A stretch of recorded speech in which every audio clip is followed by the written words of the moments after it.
I couldn't sleep. I couldn't lie down at night. I had to sit up in bed at night in order to be able to breathe.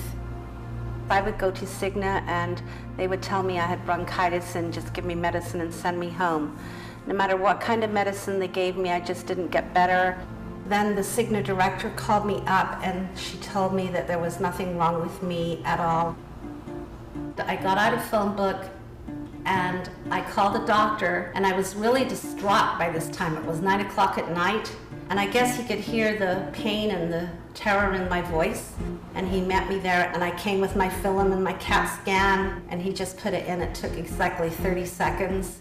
He told me, you have cancer, and he said, the reason Cigna didn't want to give you your records is they've known right way back for years that you have cancer, and they're not going to treat you.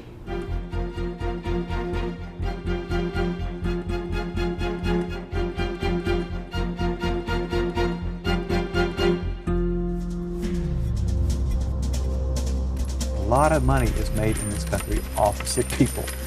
I understand why these folks are fighting healthcare reform. The CEO of Cigna, Ed Hanway, the annual revenue, $19.1 billion, $292 million in net income. His salary, $12.2 million. The reason I left Cigna was because toward the end of my career, I was able to see how insurance companies maximize profits by denying claims, denying care essentially, and by dumping the sick. It's all for the purpose of maximizing profits and enhancing shareholder value for Wall Street investors. Sometimes people will forget that they had acne at some point during the past and not disclose that. And then later on, the insurance company can use that as a reason to cancel their insurance. Another way that insurance companies maximize their profits is by denying coverage or denying a claim. Natalie Sarkeesian had been suffering from leukemia since she was 14. She died yesterday at the age of 17. The family plans to sue because the company twice denied their daughter a liver transplant.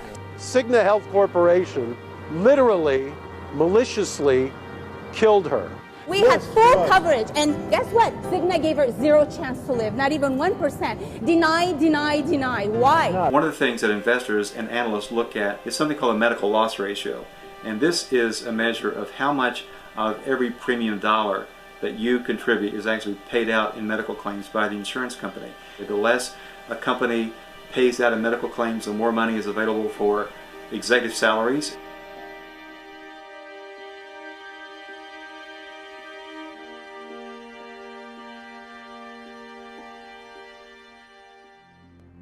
We've been married for 11 years.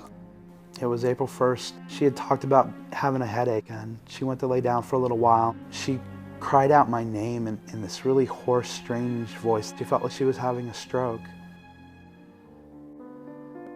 One of the things that was really amazing, if she wanted to answer yes, she would put her thumb up, and if she wanted to say no, she would keep her thumb down, and if she really meant no, she'd put her thumb under her finger. I was away from her for a few days. When I came back, I started asking Marion questions, and I couldn't get her to answer me. I said, Marion, is everything okay? And she put her thumb all the way down under there. We went on for about 2 hours. As I finally got it out of her, I asked, are you afraid that I'm gonna leave you? And she said, yes. And I leaned over and I started whispering our wedding vows into her ear. And I said, for better or worse, in sickness and in health.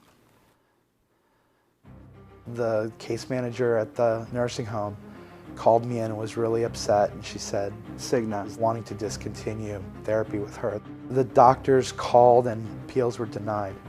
It has been a day in and day out fight. Every talk that I've had with them, it's been, how can we wiggle off this hook? By denying, the company can save quite a bit of money. So there's constant pressure on these executives to deny care or dump the sick just to make sure that there's enough money left over to maximize profits. Is there a way to generate financial momentum and business momentum in the health insurance business? We have had good success this year in doing that. Our membership's up about 5% in that overall flat market. We're taking market share, and it has to be profitable growth, so that's key as well. Great homes, great lifestyle, But there's a price that people are paying for your lifestyle, Mr. Hanway. I wonder how many people there were like me who had to suffer to pay for all that.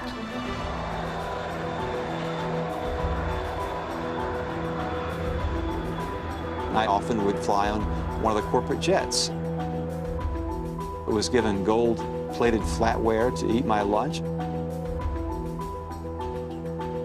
I was sitting in a very spacious and luxurious leather chair.